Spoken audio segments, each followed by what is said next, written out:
कंज कृपा सिंधु नर रूप हरि महामोहतम पुंज जासु वचन रविकरण कर। बोलिए प्रेम से श्री सद्गुरु महाराज परमाराध्य गुरुदेव के पावन श्री चरणों में कोटिशः नमन। वंदनीय साधु समाज, आदरणीय धर्म प्रेमी सज्जनों, माताओं बहनों तथा प्यारे बच्चों, जब हम लोग संतवानियों का अध्ययन करते हैं तो वहाँ हम पाते हैं कि सभी संतों ने अपनी वाणी में कहा है कि ईश्वर को प्राप्त करो, ईश्वर को जानो। गुरु अर्जुन देव जी महाराज ने कहा, भई प्राप्ति मनुखा देहुरिया, गोविंद मिलन की यह तेरी बेरिया। कहते हैं कि इस बार मनुष्य शरीर मिला है, यही मौका है ईश्वर से मिलने का। ईश्वर से कौन मिलेगा? केवल मनुष्य। दूसरे किसी जीव में वो औकात नहीं है, वो क्षमता नहीं है कि ईश्वर को जान ले। यही एक मौका है।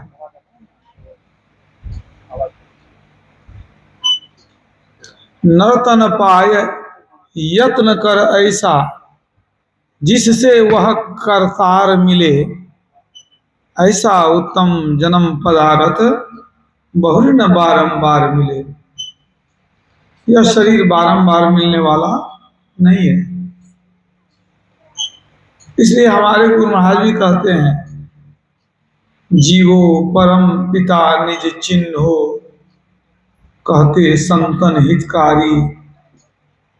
हे मनुष्यों, अपने परम पिता को पहचानो, ईश्वर को पहचानो।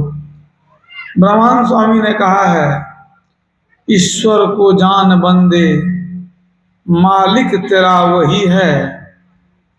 कर ले तू याद दिल से, हर जाम वो सही है। मालिक को जानो। गुरु महाराज कहते हैं, जीवो परम पिता निज चिन्हो, अपने पिता को चिन्हो ना पहचानो।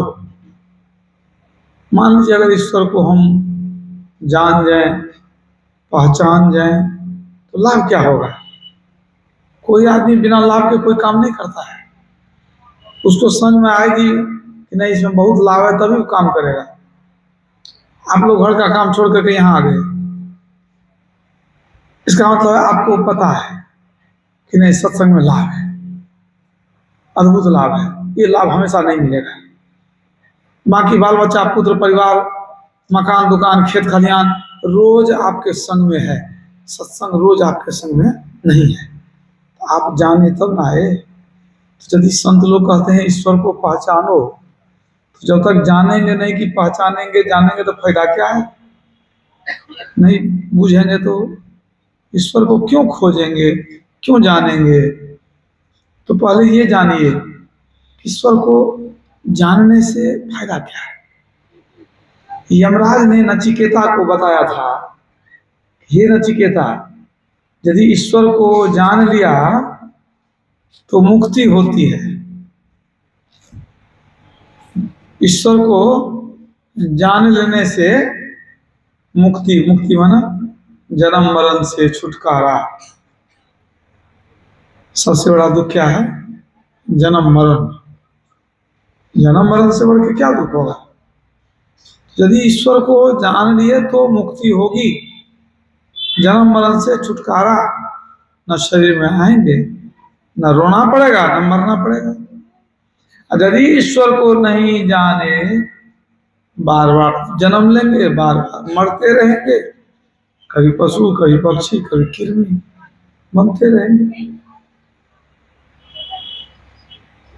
तो इस बात को मन में बैठा लीजिए, ईश्वर को जानने से ही मुक्ति होती है। कोई पूजा पाठ तीर्थ व्रत दान उपवास कुछ भी कर लीजिए, मुक्ति होने वाली नहीं है। एक ईश्वर को जानेंगे तो मुक्ति होगी। अब एक प्रश्न है कि क्या ईश्वर है? तो संत लोग कहते हैं हाँ ईश्वर तो है। तो आप कहेंगे है तो अभी तक पता क्यों नहीं चला? जो जो चीज है पता चल ही जाता है आज नहीं कल। ईश्वर है। अच्छा ईश्वर है कहाँ? तो संत लोग कहते हैं सब जगह है, तेरे अंदर में भी है। आप कहेगा जब मेरे अंदर में भी है तो डॉक्टर लोग जो इतना चीरफाड़ करता है तो कहाँ मिलता है उसको? जो ईश्वर है चीरफाड़ करता है डॉक्टर, उसको पता चलना चाहिए कहाँ बिठा हुआ। तो है तो पता क्यों नहीं चलता है? इस बात को समझिए। दुनिया को जानने समझने के लिए आपके पास 5 औजार है, उसी से आप दुनिया और दुनिया के वस्तु को जानते बुझते समझते हैं। वो 5 चीज क्या है? आंख, कान, नाक, जीभ, चमड़ा, त्वचा, ये 5 चीज है। किसी चीज में रंग रूप है तो आंख से देख लिए, और किसी में रंग रूप नहीं है। ढोलक जो बजता है, आवाज होती है, उस आवाज में रंग रूप है। हम पूछेंगे आवाज जो निकली तो कौन रंग की आवाज निकली? होगा ठीक, आवाज में तो रंग नहीं होता। अब देखिए, तो आवाज, अब रूप रंग है तो आंख से देख लिए, लेकिन जिस चीज में रूप रंग नहीं हो, आवाज हो, तो आंख को कुछ पता नहीं चलेगा। चलेगा तो उसको कैसे पता चलेगा? आपको कान से पता चलेगा। कान से यदि पूरा बहरा हो, कितना भी ढोलक पीटेगा तो उसको पता नहीं चलेगा, आवाज का पता नहीं चलेगा। तो यदि रंग रूप है तो आंख से बुझते हैं, आवाज है तो कान से बुझते हैं, है ना? और यदि आवाज भी नहीं है, गंध है उसमें, तो कान से भी नहीं बुझेंगे, तो नाके से पता चलेगा। कोई आदमी सेंट लगा करके आया है, तो सेंट में जो सुगंधी निकल रही है उसमें, तो यदि कोई आदमी खुशबू लगा के आया है, इत्र लगा के, कोई आदमी है जिसको सर्दी से बिल्कुल नाक बंद हो गया है, तो क्या आंख से पता चलेगा कि सेंट लगा के आया है? नहीं पता चलेगा। अच्छा कान से पता चलेगा कि सेंट बगल में लगा के बैठा है? नहीं पता चलेगा। उससे तो नाक से ही पता चलेगा। ठीक है। अच्छा, किसी चीज में स्वाद कैसा है ये कैसे पता चलेगा? जीवा से। कुछ भी स्वाद कैसा है, मान लीजिए कि 56 भोग दुल्हा जी के आगे में परोस दिए, और नमक किसी में नहीं है, दुल्हा जी देख करके बुझ जाएंगे? सुन के बुझेंगे? है? कान के पास ले जाएंगे, बुझेंगे नमक नहीं है? वो जीभ पर रख देंगे तो पता चलेगा हे नमक नहीं। कोई चीज में नमक नहीं, बेकार होगा, तो स्वाद चलेगा जीवा से। अच्छा, और कोई चीज कड़ा है कि मुलायम है, या वो भी बात छोड़ दीजिए। एक गिलास पानी दिया आंख धोने के लिए, कोई ला के दिया हमको, ठीक है, चाहे नल है, नल को घुमाइए, पानी निकलेगा, आंख धोएंगे, और वो पानी गर्म है कि ठंडा है कैसे पता चलेगा? हाथ में लेंगे तो पता चलेगा ना। हाथ में लिए पता चल गया। तो चमड़ा से जब छुआता है, ठंडा गर्म पता चलता है। कोमल है कि कड़ा है पता चलता है। कोई सूरदास है, गया कमल खरीदने, वो छू के पूछ जाएगा है कौन कमल दिया है, बेकार कमल। मुलायम वाला दो ना हमको, देखता नहीं, छू के पूछ गए। तो आपको ये 5 चीज की जानकारी होती है। 5 औजार दिया भगवान। रंग रूप है, आंख से पता चलेगा। स्वाद है, जीभ से पता चलेगा। आवाज है, कान से पता चलेगा। गंध है, नाक से पता चलेगा। और गर्म है कि ठंडा है, स्पर्श का ज्ञान चमड़ा से होता है, देह में सटेगा तो चलेगा। और एक चीज समझिए, किसी को आंख नहीं है, बाकी चार चीज है, तो वो चार चीज से रंग रूप लाल पीला नहीं बुझेगा। रूप आंख से ही दिखाई पड़ेगा, दूसरे से नहीं। शब्द कान से ही पता चलेगा, कान में छेद है पता चलेगा आवाज, तो नाक में भी छेद है, कान बहरा तो नाके से पता चलेगा आवाज। मतलब नाक से खाली गंध, कान से सिर्फ आवाज, जीवा से सिर्फ स्वाद, आंख से सिर्फ रूप, चमड़ा से फिर सिर्फ स्पर्श। एक एक विषय का ज्ञान होता है। ये पांच ज्ञान इंद्रिय है, आपके पास और कोई औजार नहीं, कुछ पता चले।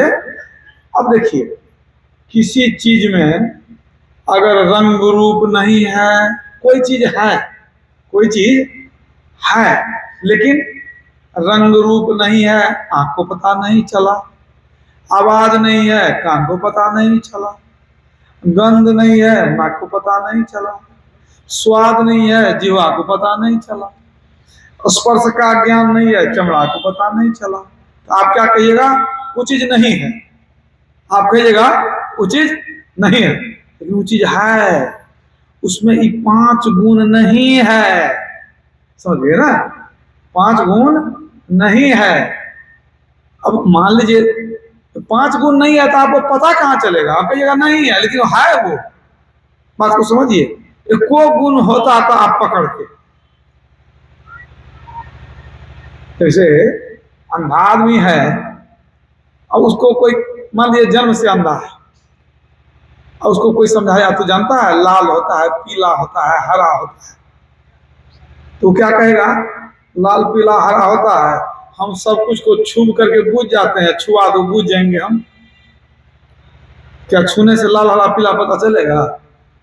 तो आप उसको कहिएगा तुमको आंख नहीं ना है, छूने से लाल हरा नहीं पता चलेगा। तब तो उसको कहेगा वो, एक काम करो सूंघा दो पता चल जाएगा।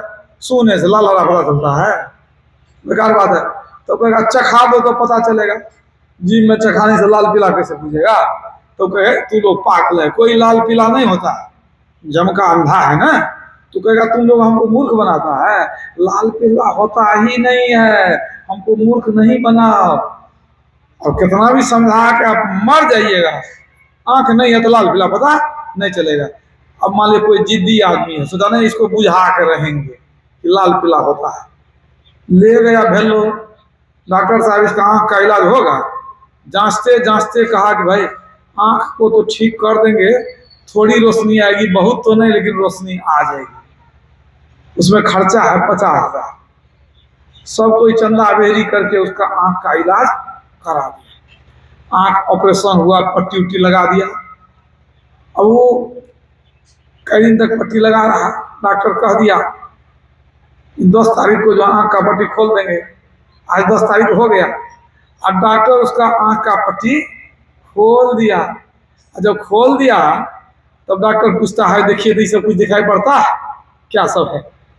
कहता ही क्या है? कहता यही है लाल, यही हरा, यही पीला। वो खुशी से उछलने लगेगा, बाप रे कितना सुंदर दुनिया है, हम सबको काला ही देखते थे। आंख बंद कर लीजिए, कैसा दिखाई पड़ेगा? काला दिखाई पड़ेगा। वो कितना खुशी होगा, बाप रे इतना लाल पीला होता है, ये तो आंख था ही नहीं, तब ना नहीं पूछते थे। हम कहते थे चखा दो, सुना दो, चखने सुनने से कहीं लाल पीला पता चले। मतलब सब इंद्रिय है, अंधा आदमी सब काम कर लेता है, लेकिन आंख के बिना रंग नहीं बुझ सकता है ना। और जब आंख हो जाए तो बड़ा खुशी होगा, हा कितना सुंदर संसार। इसी तरह याद रखिए, आपके पास 5 औजार है, 5 इंद्रिय है, परमात्मा में ये 5 गुण नहीं है। कौन गुण? न रूप है, न गंध है, न उसमें स्वाद है, न आवाज है, न स्पर्श है। तो 5 गुण नहीं है तो कहते है ही नहीं, है ही नहीं। यदि छठा औजार आपको मिल जाए, जिसको जिसको छठा औजार मिल गया, मतलब एक और आंख है वो मिल गया, वो कहता खूब बढ़िया देखते हैं परमात्मा को, सब जगह परमात्मा है ना, सब में व्यापक, सबते न्यारा, सब घट एक ही राम। रामकृष्ण परमहंस जी महाराज को स्वामी विवेकानंद ने पूछा कि आप ईश्वर को देखे हैं? काम खूब देखे हैं, देखते ही रहते हैं। हम जितना साफ तुमको देखते हैं उससे बेसी साफ हम ईश्वर को देखते हैं। क्यों? उनको छठा औजार, उसको क्या कहते हैं? छठा औजार क्या है? आत्मदृष्टि। आत्मदृष्टि, आत्मा की आंख। तो आपको 5 ही इंद्रिय है, 5 ही औजार है, कहते हैं ईश्वर नहीं है। आज जिस दिन वो छठी आंख खुल जाएगी, झकाझक सूझने लगे, तो वो जो छठी आंख है ना, उसमें भी मोतियाबिंद हो गए। तुलसीदास जी कहते हैं, हाय मेरे सुझत नहीं लियानत ऐसो जिंद, तुलसिया संसार को भयो मोतियाबिंद।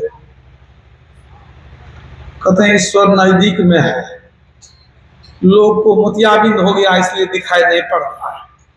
उसका इलाज कहाँ होगा? सदगुरु महाराज के पास होगा। बाहर का डॉक्टर इलाज नहीं करेगा। सदगुरु वैद वचन विश्वासा, संयम यह न विषय के आशा।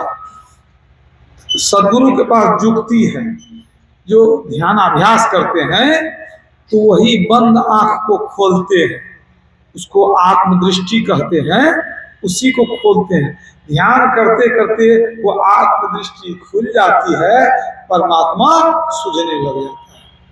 और जब तक वो आंख बंद है तब तक सब अंधेरा, तब तक कहिएगा ईश्वर ने, झूठे सब संत महात्मा कहते हैं, सब बेकार। तो ये तो बुझ रहे ईश्वर है, क्यों नहीं जानते हैं? 5 गुण नहीं है, आपका औजार काम नहीं करता। अच्छा, आंख है देखने के लिए, क्या आप सब चीज देख लेते हैं? अगर सब चीज देख लेते हैं तो खून का जांच कराने के लिए क्यों जाते हैं पैथोलॉजी में?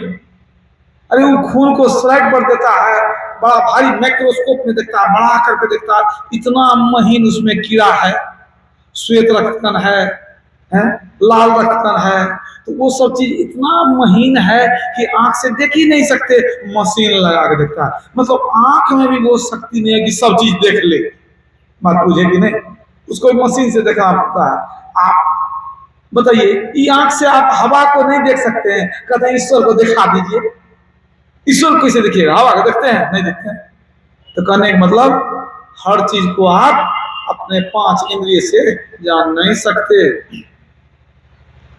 ईश्वर को जानेंगे तो आपको मुक्ति होगी, ये तो समझ गए। अब जानेंगे कैसे? जानना 2 तरह से होता है। एक होता है सुन करके जानना, दूसरा आता है पहचान करके जानना। कोई आदमी को पूछिए हमारे बारे में कि बाबा को आप जानते हैं? कहेगा हाँ जानते हैं। कैसे जानते हैं? हाँ सुने थे कि वो संत जी महाराज के सेवा में रहते थे, तो हम सुने हैं तो हम जानते हैं। तो वो सुना हुआ जो जानता है तो थोड़ा जानता है, बढ़िया से नहीं जानता है। उसको पूछिएगा गोरा है कि काला, नहीं मालूम। लंबा है कि नाटा, नहीं मालूम। मोटा है कि दुबला, पता नहीं। खाली सुना है, थोड़ा थोड़ा जानता है। तो सुन करके जानना पूरा जानना नहीं है। अगर वो आकर के भेंट कर ले तो कहेगा हम मिले हुए, हम बढ़िया से जानते, तो न कहते हैं। तो एक होता है सुन करके जानना, एक होता है पहचान करके जानना। सुन के कितनों जानिएगा तो बढ़िया से नहीं जानिएगा, पूरा नहीं जानिएगा, अधूरा जानिएगा। समझे कि नहीं? सुन करके जानते जानते मर जाइएगा, ईश्वर को पूरा नहीं जान पाइएगा। कैसे नहीं जान पाइएगा? एक उदाहरण देके बताता। पहचान करके जानना पड़ेगा। तुम्हारे कहते थे सिर्फ सुन करके जानने से काम नहीं चलेगा। हमने क्या कहा? ईश्वर को जानेंगे तो मुक्ति होती है। तो सुन करके जानने से मुक्ति नहीं होती है, मिल करके जानने से मुक्ति होती है। तो सुन करके जो जानिएगा, चाहे इंद्रियों के से जानते हैं, वो ज्ञान अधूरा है। सुना हुआ ज्ञान भी अधूरा है, पूरा नहीं है। एक प्रसंग सुनाता हूं।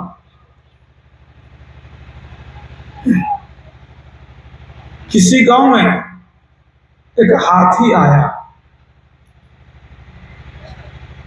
तो हम लोगों के यहाँ भी गांव में यदि हाथी आ जाए, सब बच्चा सब लोग सब निकल के जाता था देखने, क्योंकि हाथी तो जंगल में रहता है, गांव में नहीं रहता। तो कोई गैर बकरी नहीं है कि कोई देख लेगा। तो हाथी देखने के लिए बहुत लोग उमड़ पड़ते। तो सब गया, अरे हाथी आया, हाथी आया, सब गया देखने के लिए। उसी गांव में 5 अंधार आता था कुटिया बना के। तो उन लोगों ने पूछा कि कौन चीज का हल्ला हो रहा है? कहा गांव में बाजार में हाथी आया, सब जा रहा है हाथी देखने के लिए। कहा हाथी क्या होता है? कहा एक जानवर होता है। तो उन लोगों के मन में हुआ कितना जानवर हम लोग जानते हैं, हाथी तो नहीं जानते हैं। कहा हम भी देखेंगे हाथी को, हम भी देखेंगे।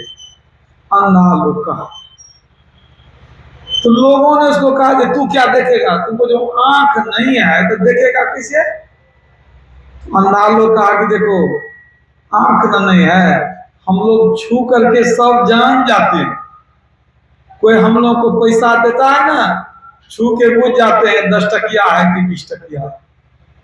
तो छू के हम लोग क्या नहीं बुझते हैं, छू करके सब कुछ बुझ जाता है। तो इसीलिए हम लोग भी हाथी देखेंगे, हम लोग छू के देखेंगे, हम लोग समझ जाएंगे। चलो एक आदमी पकड़ लिया, 5 छोटा आगे पीछे एक दूसरे कंधा पर हाथ दे करके चलते चलते आ गया। और सब आदमी हाथी देख रहा है। एक आदमी जो लेकर आया था उसको, महावत को कहा, ये भैया ये लोग सूरदास है, कभी हाथी जाना नहीं क्या होता है, जरा तुम भी इसको भी छुआ दो। ही आया बोला छू के देखते हैं, हम लोग पूछते हैं, जरा छुआ दो, इन लोग पूछ जाएगा हाथी कैसा होता है। कहा कोई बात नहीं, छुआ देते हैं। 5 खड़ा था, आदमी अपने मन से थोड़ी इधर उधर जाएगा। तो महावत ले गया, एक को आगे ले गया, सूर पकड़ा दिया, दूसरा को ले गया था कान पकड़ा दिया, तीसरा को ले गया था पैर पकड़ा दिया, और चौथा को ले गया था पूंछ पकड़ा दिया, और 5वां था नटा, उसको पेट छुआ दिया, वो हाथी के अंदर ही घुस गया।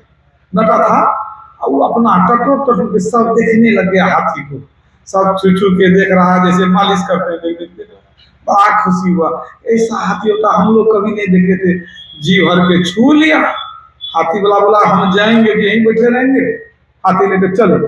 हाथी लेके चला गया, 5 अंधा आ गया कुटिया में, बैठ गया, सब गप करता आपस में। देखो हाथी देखे हम, बहुत अच्छा लगा, ऐसा नहीं देखे थे कभी। तो एक दूसरे को पूछता तू क्या देखा, कैसा होता है हाथी? तो पहला कहता है कि हाथी होता है मूसल के तरह। मूसल बुझते हैं, पोखरी में जो देते हैं समाट, उसी को मूसल कहते हैं। कहा जो हाथी होता है वो मूसल के तरह। दूसरा कहा तू पागल हुआ, मूसल के तरह होता है, वो सूप डगरा के तरह होता है। कोनिया सूप जो होता है चावल फटकने वाला, कहा तो सुप्ती के तरह होता है। तीसरा कहा तू महाबेवकूफ है, तू पागल है, अरे हाथी एकदम मकान के खंभा के तरह होता है। चौथा कहा तुम लोग को साफ ज्ञान नहीं है, अरे हमसे न पूछो कैसा होता है, वो मोटी रस्सी के तरह होता है, हिलता डोलता भी है। 5वां कहा तुम लोग कुछ नहीं बुझा, हम बुझे, चावल रखने वाला जो कोठी होता है बखारी, उसी के तरह होता है हाथी। अब तो 5 आपस में बहस करने लग गया। एक कहता था जब तू तो आंख का अंधा है, अकल का भी अंधा है, तू क्या देखा? उसको घुमाते मत रहिए, आप जितना तेज कीजिएगा उतना हम दूर करते जाएंगे मैच को, याद रखिएगा। गला पर हमको जोर पड़ता है, बाहर का आदमी सुने नहीं सुना, यही सुनना चाहिए। बाद में भजन सुनाते रहिएगा लोगों को, मेरा तबीयत खराब है। तो 5 आपस में लड़ने लग गया, लड़ने लग गया ऐसा कि समझिए कि दोनों में मारपीट शुरू हो गई, सब में 5 में। अचानक वही होशियार आदमी आया जो कि लेके गया था। कह भैया क्या लड़ता है, क्या लड़ते हैं आप लोग? कह देखिए नहीं पागल है, हम देख के आए हैं। हम कहते हैं कोनिया सुप्ती की तरह होता है, ये कहता है ये खम्बा की तरह होता है, वो कहता है वो खल की तरह, ये क्या कहते हैं मूसल की तरह होता है। सबका बात सुन लिया तो लड़िए नहीं, कोई आदमी झूठ नहीं बोलते हैं, आप लोग सब सही बोलते हैं। बैठिए, शांत होकर बैठ जाइए। देखिए, आप लोग को आंख नहीं है तो आप लोग की क्षमता से बाहर है कि आप हाथी को समझ लीजिए, बिल्कुल असंभव है। अरे हाथी कोई छोटा सा कौवा मैना नहीं ना हाथ में लेके ऐसे कर लेंगे, हाथी बहुत बड़ा है। तो समझाया कि देखिए, अब एक पहला जो ये कहता है कि हाथी होता है मूसल के तरह, समाट के तरह, ठीक ही कहता है। वो जो समाट के तरह है ना, मूसल की तरह, वो हाथी का सूंड था, इस सूंड को पकड़ के ऐसे ऐसे घुमाता था, ऐसे ऐसे छूता था, तो देखा समाट की तरह, मूसल की तरह। और दूसरा कहता है कि हाथी होता है सुत्ती कोनिया की तरह, अरे वो कान पकड़ा था तो कान को छूते रह गए, कान इतना बड़ा होता है, पतला सा हिलता डुलता, कोनिया सुत्ती की तरह होता है। तीसरा कहता है खंभा की तरह होता है, उसको जो अगला पैर पकड़ा दिया तो पैर को पकड़ के नीचे से ऊपर जाए, ऊपर से नीचे जाए, उसी को छूते रह गया, तो कहता है खंभा की तरह होता है। और चौथा कहता है रस्सी की तरह, उसको मिल गया पूंछ तो पूंछ पकड़ के हिलाता था वो, तो बुझा के वही तो रस्सी की तरह लगता है। और ये जो पांचवा है कहता है कोठी पखारी की तरह होता है, वो घुस गया पेट में अंदर, अब हाथ को बढ़ाया तो पकड़ने के लिए पेट को, तो कितनों पकड़े तो पकड़ा नहीं जाए पेट, इतना बड़ा पेट, तो बुझा कि कोठी बखारी की तरह होता है। समझे कि नहीं? तो कहा देखो, सब ठीक ही कहता है, लेकिन किसी के बस की बात नहीं है कि हाथी को समझ जाए। जब तक आंख नहीं होगा हाथी बुझ नहीं पाएगा। समझ रहे हैं? तो कितना भी गीत गा लीजिए, ईश्वर को सुन करके बुझना, देख करके बुझना असंभव है। कितना मूर्ति फोटो देखे, ईश्वर पता नहीं चला। कितना प्रवचन सुने, कान से पता नहीं चला। तो जब तक मिलेंगे नहीं पता नहीं चलेगा, याद रखिए। इसलिए कहते हैं कबीर साहब, जस कथिए तस होत नहीं, जस है तैसा सोय, कहत सुनत सुख उपजे, अरु परमारथ होय। आप जैसा कहेंगे वैसा ही वह है, ऐसी बात नहीं है। फिर भी कहते सुनते हैं, क्यों कहते हैं? कहने सुनने से पुण्य होता है, हरि चर्चा होती है, कुछ न कुछ ज्ञान होता है, ज्ञान भी हुआ पुण्य भी हुआ, इसलिए कहते सुनते हैं। अब ये जानिए, ईश्वर कितने ईश्वर है? ईश्वर सिर्फ एक है, दो नहीं हो सकते, एक ही एक है।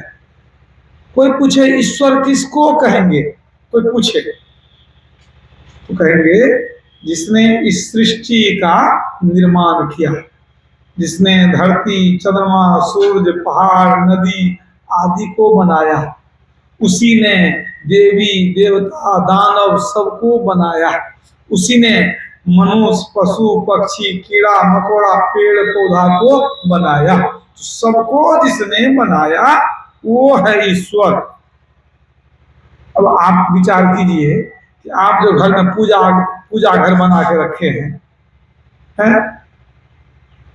गोसाई घर भी कहते हैं, तो पूजा घर बना के रखे हैं, उसमें बहुत देवी देवता का फोटो साट के रखे हैं।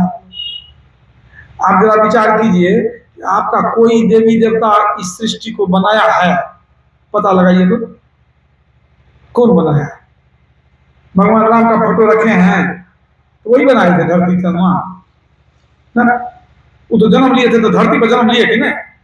तो धरती पहले से थी ना, कि जन्म लिए तब धरती बनाए, चंद्रमा बनाए, सूर्य बनाए, तो भगवान कृष्ण के पहले भी धरती थी। तो जो भी आपके यहाँ देवी देवता है, उन सब देवी देवता के उत्पन्न होने के पहले से धरती चंद्रमा है, याद रखिएगा। वो देवी देवता नहीं बनाया आपका धरती चंद्रमा सूर्य को, इसलिए वो ईश्वर नहीं है। गांठ बांध लीजिए, कितनी शक्ति उसमें है, उसने सारी सृष्टि को बना दिया। हालांकि वही ईश्वर कभी कभी शरीर में आते हैं, कभी कभी शरीर में आते हैं। भगत हे तो भगवान प्रभु राम धरु तनु।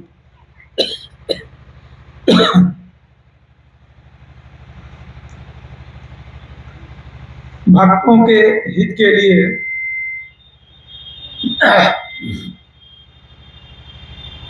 राम राम ने राजा का शरीर धारण किया।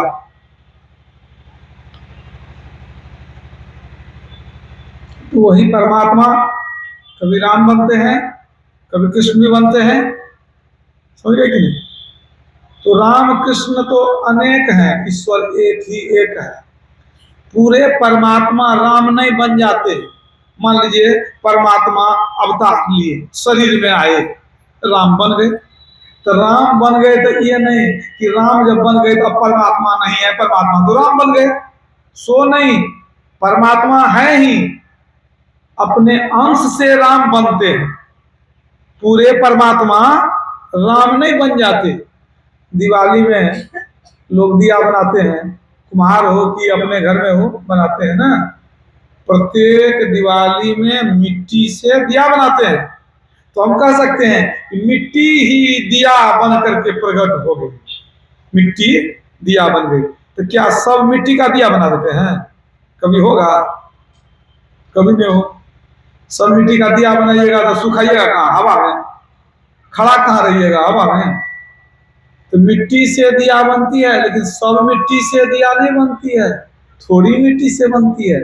उसी तरह परमात्मा राम और कृष्ण के रूप में आते हैं, पूरे परमात्मा नहीं आ जाते हैं। जिस समय राम थे उस समय भी परमात्मा थे, और जब आज राम नहीं है फिर भी परमात्मा। तो वही परमात्मा शरीर धारण करके राम कृष्ण कल्कि अवतार, नरसिंह अवतार आदि रूप में, ये भी कह सकते हैं भगवती के अवतार में भी आते हैं, शिव के अवतार में भी आते हैं, कह सकते हैं, कोई बात नहीं। लेकिन याद रखिए, जो शक्ति परमात्मा को है वैसी शक्ति इन लोगों को नहीं है। वही राम, वही परमात्मा ब्रह्मा विष्णु महेश के रूप में भी है, लेकिन जितनी शक्ति ईश्वर में है उतनी शक्ति ब्रह्मा विष्णु महेश, राम कृष्ण शिव दुर्गा गणेश, किसी में उतनी शक्ति नहीं है। कैसे? सो समझिए, संसार नहीं था, कुछ भी नहीं था, ईश्वर में मौज हुई। एको अहम बहुश्यामा वेद का मंत्र है, मैं एक हूं अनेक हो जाऊं। ईश्वर में मौज हुई, मैं अकेला हूं अनेक हो जाऊं। मौज से कंप हुआ, कंप मना कांपना, कंप से शब्द हुआ, शब्द से सृष्टि की रचना हो गई। ईश्वर ने तत्काल एक क्षण में सब सृष्टि को बना दिया, सब कुछ बना दिया। और वही ईश्वर जब राम बन के आए तब क्या हो गया? उनकी पत्नी को हरण कर लिया रावण। उनकी पत्नी माना सीता को रावण से छुड़ाने में राम को कितना पापड़ बेलना पड़ा, पता है ना? कितना कष्ट हुआ, सोचिए। सुग्रीव से दोस्ती, विभीषण से दोस्ती, हनुमान से भेंट, सब मिल करके फौज तैयार किए। कितना दिन में तो समुद्र में जो है पुल बनाए, तब जाके युद्ध किए। अब इधर युद्ध हो रहा है, युद्ध हो रहा है। अब वो गर्दन काट देते थे रावण का, गर्दन जुट जाए, हाथ काट दे हाथ जुट जाए, पैर काट दे पैर जुट जाए। राम बैठ गए, अभी मरने वाला नहीं है, गर्दन भी काट देते हैं भी जुट जाता है, अभी नहीं मरेगा ना, सीता को हम ला सकेंगे। निराश होकर बैठ गए। सोचिए कि उनको शक्ति कितनी कम हो गई कि एक सीता को छुड़ाने में नाको दम हो गया। वही परमात्मा पहले सृष्टि बना दिए, शरीर में आए शक्ति कम हो गई। मतलब शरीर में आते हैं तो उतनी शक्ति नहीं रहती है उनमें। जब उस शरीर में नहीं है, कण कण में व्यापक है, सब जगह है। और जब शरीर में आएंगे तो शरीर तो एक ही जगह रहेगा, शरीर 5 जगह नहीं रहता है। तो ईश्वर जो है, ईश्वर किसको कहेंगे? सृष्टि को बनाने वाला वही ईश्वर। तो ईश्वर कितने हैं? एक ही एक हैं, 2 4 10 नहीं है। कुछ लोग समझते हैं कि मुसलमान का अल्लाह दूसरा है, ईसाई का गॉड कोई तीसरा है। अब देखिए, वेद में कहा गया ईश्वर ने संसार को बनाया। कुरान पढ़िएगा तो वहां लिखा है अल्लाह ने 6 दिन में सृष्टि संसार को बनाया, और 7वें दिन वो आराम करने लगे। बाइबिल में पढ़िए, उसमें भी कहा गया गॉड ने संसार को बनाया, 6 दिन में बनाया, 7वें दिन वो सिंहासन पर बैठ गए। अब आप समझिए, कुरान कहता है अल्लाह बनाया, बाइबिल कहता है गॉड बनाया, वेद कहता है ईश्वर बनाया। अब कुछ लोग कहते हैं तीनों अलग अलग है, तीन है। तो तीन बनाया तो तीन मिलके बनाया क्या? यदि तीनों मिलके बनाएगा तो तीनों का हिस्सा अलग अलग होगा ना, स्वाभाविक है। यदि तीन ईश्वर हो जाए तो तीनों का हिस्सा अलग होगा, तीनों अपना अपना हिस्सा लेगा। एक बाप मर गया, 3 बेटा था, तो जमीन बांट दीजिए, सबका अलग अलग हिस्सा कर दीजिए। तो एक बेटा को हिस्सा मिला, दूसरे बेटा को मिला, तो बीच में आड़ दीजिएगा कि नहीं? तब न होगा यहां से मेरा वहां से तेरा। अगर इस संसार को 3 भाग में बांट दीजिए, एक ईश्वर का, एक अल्लाह का और एक गॉड का, मान लीजिए 3 जगह बांट दीजिए, तो बांट दीजिएगा तो बीच में सीमा होगी। जैसे जमीन के बीच में आड़ देते हैं, तो एक बात ध्यान दीजिएगा, जहां जहां आड़ होती है उस आड़ पर कभी न कभी मार जरूर होती है, नहीं होती है? जमीन तू घसका लिया, अपना कटिया घसका लिया, अपना खेत घसका लिया है, इधर लाठी चलना शुरू। अगर जहां आड़ है तो वहां मार होगी कभी न कभी, आज होगी कल हो। आज हम जहां बैठे हैं यहां भी कभी मार हुआ होगा, आज नहीं, 1000 वर्ष पहले, याद रखिए। तो तब तो जब 3 मालिक हो गया और बीच में आड़ है, तब तो इधर से ईश्वर, उधर से गॉड और उधर से अल्लाह, तीनों लाठी लेके निकलेगा, एक दूसरे का माथा फोड़ देगा, पंचायती करते रहो। जैसे ही कहिएगा आप 1 से अधिक 2 या 3, वो ईश्वर नहीं रहेगा, वो मनुष्य हो जाएगा, लड़ते मरते रहेगा। मनुष्य का लक्षण है लड़ना मरना, स्वार्थ होना। ईश्वर में कोई लक्षण नहीं, और ईश्वर एक है तो लड़ेगा किससे? सब उसी का है, एक ही है तो सब मालिक वो एक ही रहता है, इसलिए सब कुछ उसी का है। और वो कैसा है? तुलसीदास ने लिखा, एक अनीह अरूप अनामा अज सच्चिदानंद परधामा। देखिए ईश्वर कैसा है वो समझा रहा हूं। तो पहली बात, ईश्वर कौन है? सृष्टि को बनाने वाला। दूसरी बात, वो कितना है? वो एक। तो तुलसीदास जी लिखते हैं ईश्वर कैसा है? एक अनीह अरूप अनामा, एक ईश्वर एक है, दो नहीं है। वेद भी कहता है ईश्वर एक। हम लोग का बहुत ईश्वर नहीं है, दूसरे धर्म का लोग कहता है आप लोग को बहुत ईश्वर है।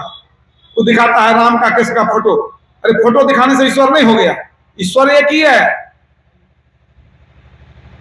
मान लीजिए इतने लोग बैठे हैं, बहुत लोग के गला में मान लीजिए चेन होगा, मान लीजिए सोना का चेन, तो सबका चेन का आकार अलग अलग है ना।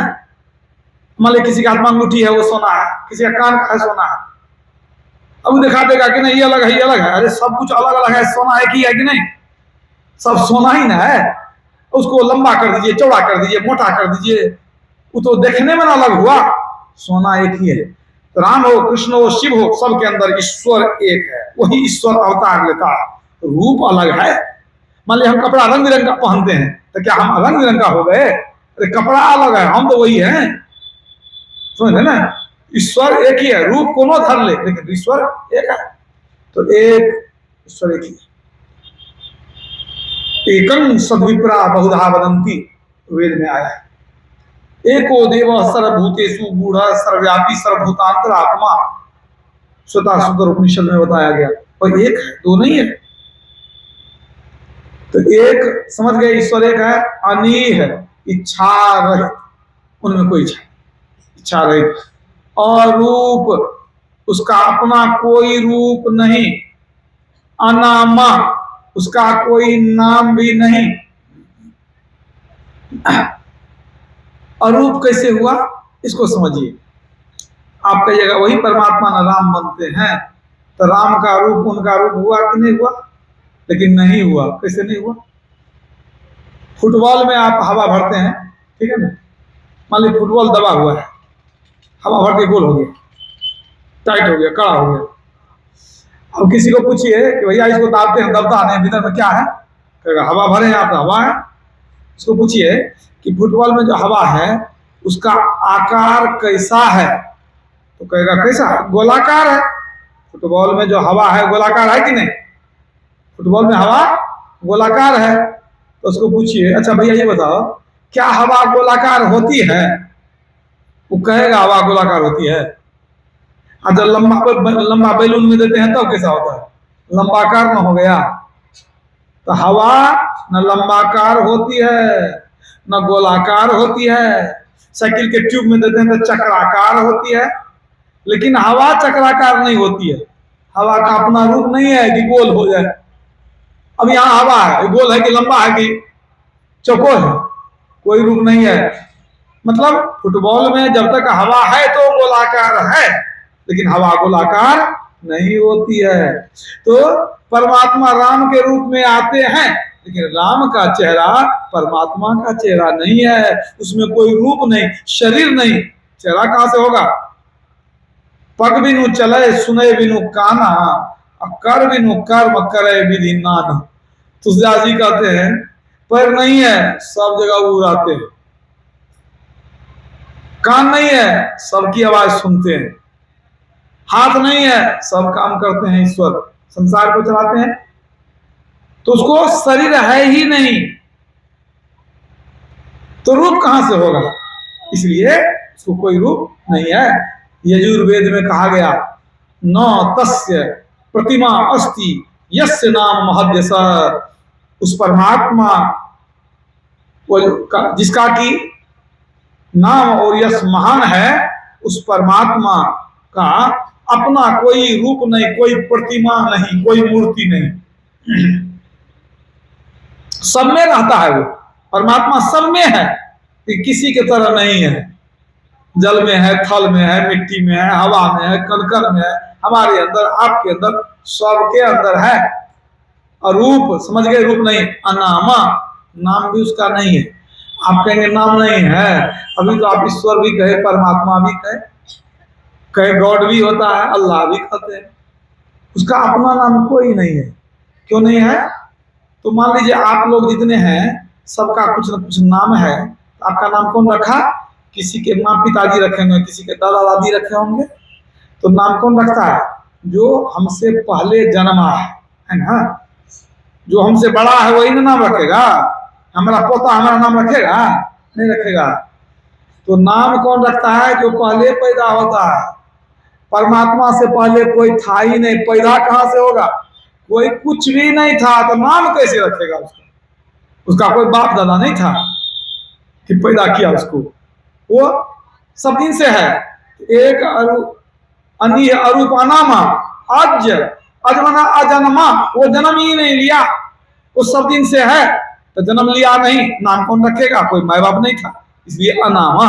अज अजन्मा, वो न जन्म लेता है, न कभी बच्चा रहता है, न कभी जवान होता है, न कभी बुरा होता है, न कभी मरता है, सदा एक जैसा ही रहता है। शरीर न जवान होगा, बुरा होगा, शरीर ही नहीं तो अजन्मा, वो जन्म भी नहीं लेता है।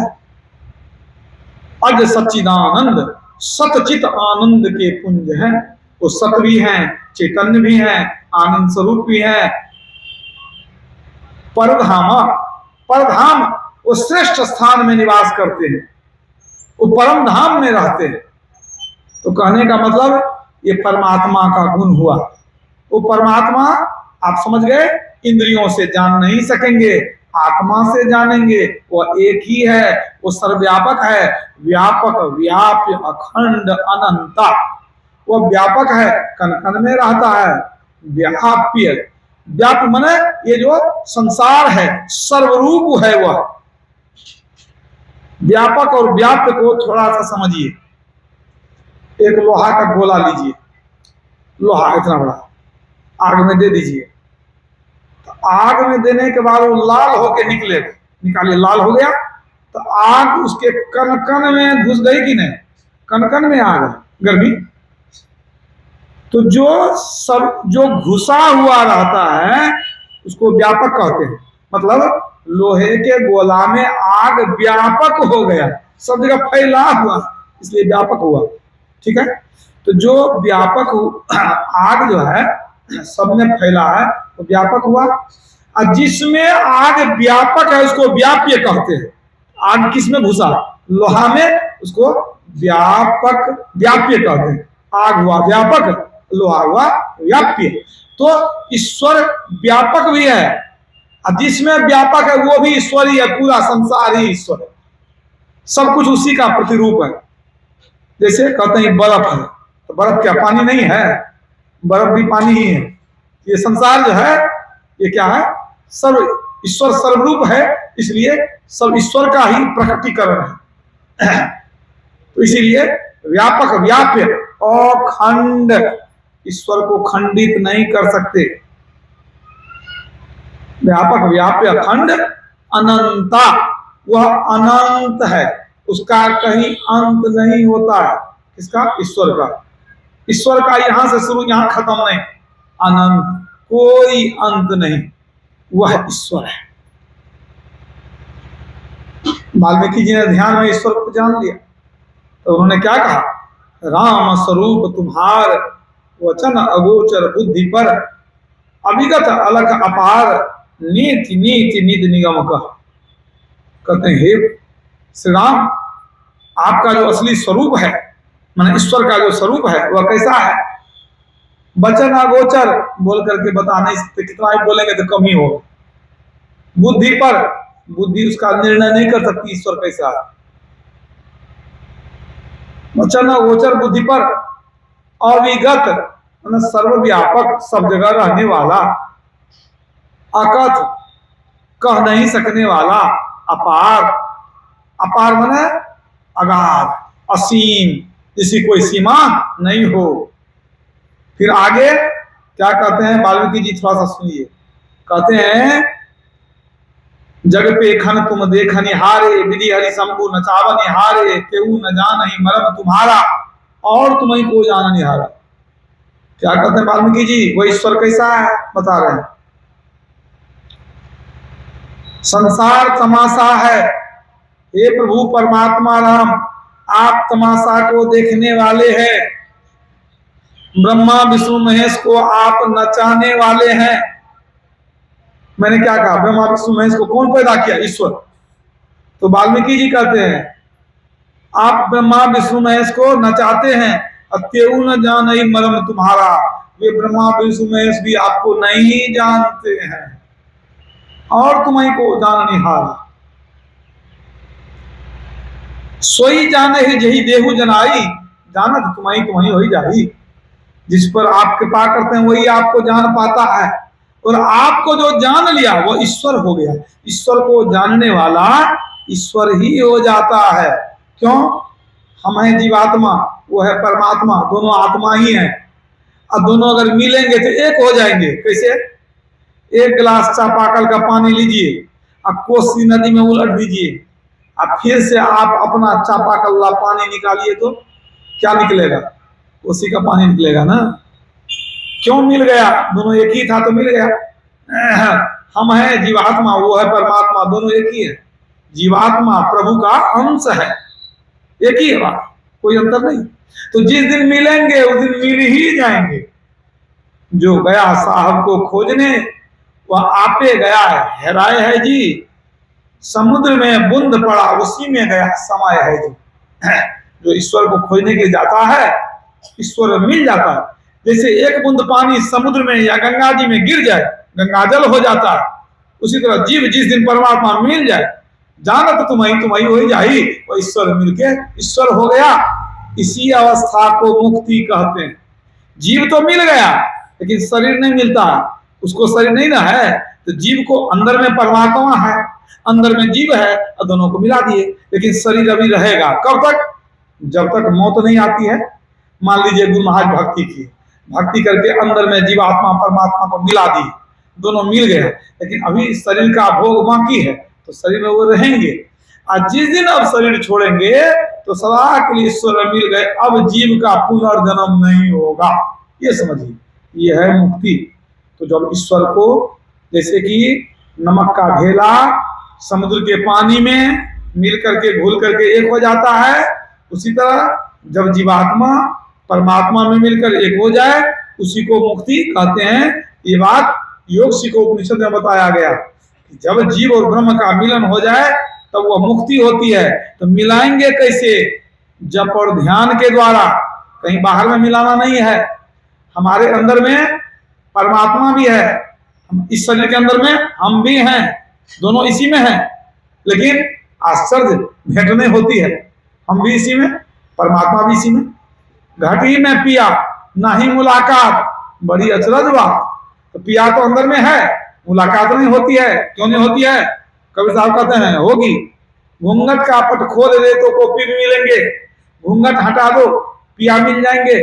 घूंघट क्या है? अंधकार का पर्दा। तो ध्यान के द्वारा जब अंधकार को हटाएंगे, प्रकाश को हटाएंगे, परमात्मा का दर्शन होने लगेगा। और शब्द को भी हटा देंगे, परमात्मा में मिल जाएंगे, तब हो जाएगा मिलन। इसी को मुक्ति कहते हैं। तो परमात्मा को जानने पर ही मुक्ति होती है। जानेंगे कैसे? एकमात्र ध्यान के द्वारा। बाहर में भटक के परमात्मा नहीं मिलते हैं। इसलिए सबको चाहिए अंदर में खोजें, निजतन में खोज सज्जन, बाहर में खोजना अपने ही घट में हरी है, अपने में खोजना। जो अंदर में खोजा उसको मिला, जो बाहर गया खोजने उसको नहीं मिला। आज तक किसी को भी बाहर में ईश्वर नहीं मिले, जिनको मिले अंदर में मिले। इसलिए सबको चाहिए कि जब ध्यान करें अंदर में ईश्वर की पहचान करें, यही मुक्ति की अवस्था है। बोलिए प्रेम से श्री सद्गुरु।